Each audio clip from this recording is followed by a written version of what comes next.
It has been the greatest privilege to serve the city over the last 4 years, and I'm looking forward to the next 4 years. We've done a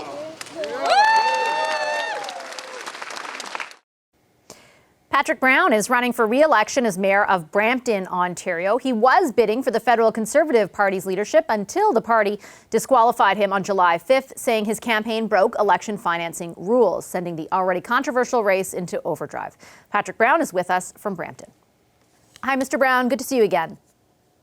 My pleasure to be on. The last time we spoke, you were pursuing legal options and appealing the federal party's decision to disqualify you. Have you given up on all that? So we're still pursuing legal options. I believe it's important that Canadians know what happened here.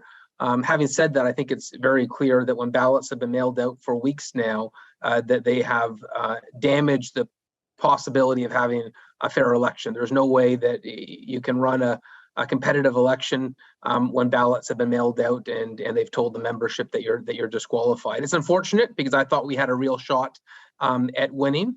But at the end of the day, I was running because I didn't want to see the Conservative Party take an extreme approach like we've seen in the U.S. with the Republican Party there. And at least I've been able to make my opinions heard. And I still feel very strongly that it is not in Canada's interest to have an extreme version of the Conservative Party. I just do want to be clear, though, for our viewers, and especially for people, for example, who supported your campaign, because you said when they initially decided to disqualify you that you were going to appeal that decision, that you were going to pursue legal options. And what you're saying right now to me is, well, the ballots have been mailed out. I don't believe it could be fair. So, yeah, we're still doing it, but not really. Were you really committed in the first place? So we are pursuing the legal options because I believe it's important to have transparency over what happened. But in fairness to everyone that signed up for me, I think it's important for them to know I don't believe you can run a viable leadership campaign while you've been disqualified for a period of weeks. I gave all my supporters their blessing, my blessing to support other candidates. I highlighted the fact that I have a lot in common with Jean Charest, and a lot of the people that signed up in my campaign are now actively going to get involved in other leadership campaigns, maybe not in the same number, because obviously there's a lot of people disappointed and who feel disenfranchised, but there will be a lot of people that do get involved. When you say that you have a lot in common with Jean Charest, why aren't you explicitly sending your supporters to him? Well, I have said on a campaign call of many organizers across the country that I'll be voting for Jean Charest. I believe that he'd be the best choice for the Conservative Party right now. But, Scott Aitchison, shares many values. I think at this point, that Jean Charest has the best shot at defeating Pierre Poilievre, although I do believe the party has set the table for a Pierre Poilievre coronation, and it's unfortunate because I don't think that's good for Canada. I don't think it's good for the Conservative Party. You know that the party very much disputes that characterization of them and the people who are running Leoc more specifically. We heard from even the quote unquote whistleblower a few weeks ago. I'm not sure if I'm pronouncing her name right, but Debbie Jodewin, who said that she personally discussed with you an arrangement for her to be paid by a private company and that you approved of the arrangement. That's essentially what the party says was wrong. That's what they've referred to the elections commissioner. The elections commissioner says they're investigating that. Did that happen? So first of all, the party would have manufactured anything to disqualify me from the race because, this was clearly a request of the Pierre Poilievre campaign to not have me in the race.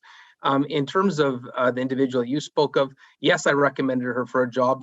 And I'm sure that there was many consultants who worked on other campaigns who have been recommended by candidates. I've given many references in the past, and I would note, out of an abundance of caution, in this case, we paid back the company she was working for every cent that she made for those few weeks that she worked for that company. Listen, I got the best lawyer in the country, Marie Hennon. She said very clearly there's been no breach of the Elections Act.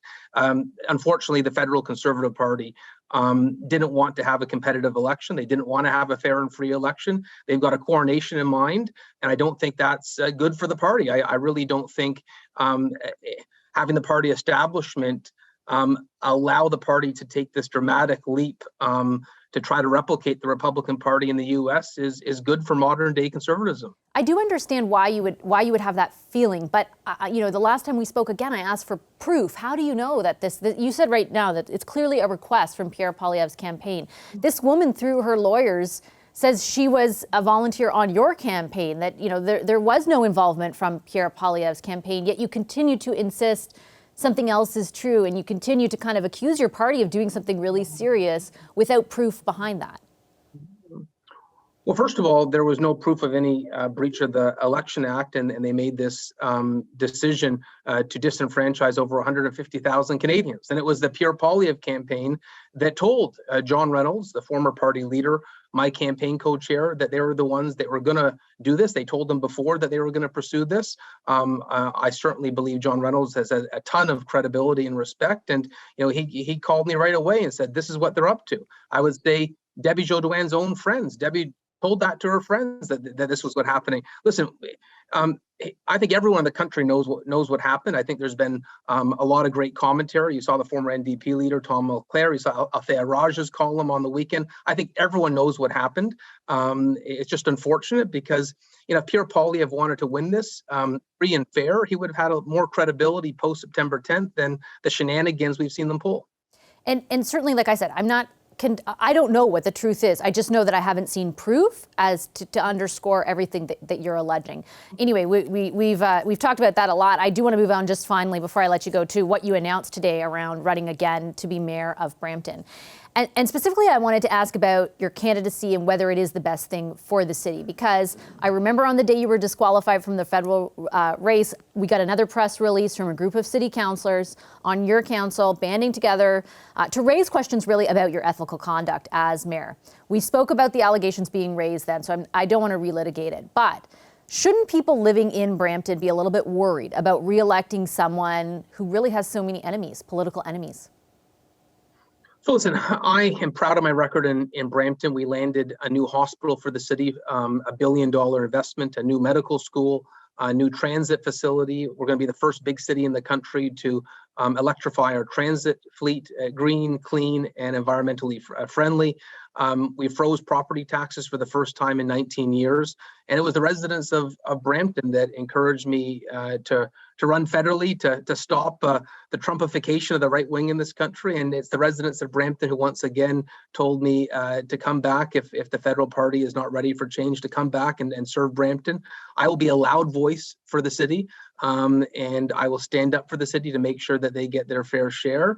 And, obviously, we've had some councillors that I disagree with, that I've had to point out their failings. We had an integrity commission report of a councillor who committed allegations of sexual assault. It was upheld by the Superior Court, and we had a group of councillors fire the integrity commissioner for doing so. I stood up against that because I thought that was wrong. Half of our council stood up against that because we thought that was wrong. And I have complete confidence that the residents of Brampton will make sure that the right people are around the table. I think we'll get a great council. I'm excited to work with a council post-October that is really focused on what's best for Brampton, not some of these shenanigans that I believe have hurt the reputation of Brampton. But respectfully, you are presiding over a council that is very split. A number of councillors that say that things are so bad with you or question your ethical leadership so much that they are putting out press releases and saying how concerned they are. Like, the fact that you are overseeing a council that is that split, is that the best thing for people who live in Brampton? Well, I don't think after October we're going to have a split council. I think we're going to have a united council. Listen, a lot of councils in the country are split. That's quite often at City Hall, where you have but respectfully, Mr. Brown, I'm not getting releases from councils right across the country saying the things that this one did.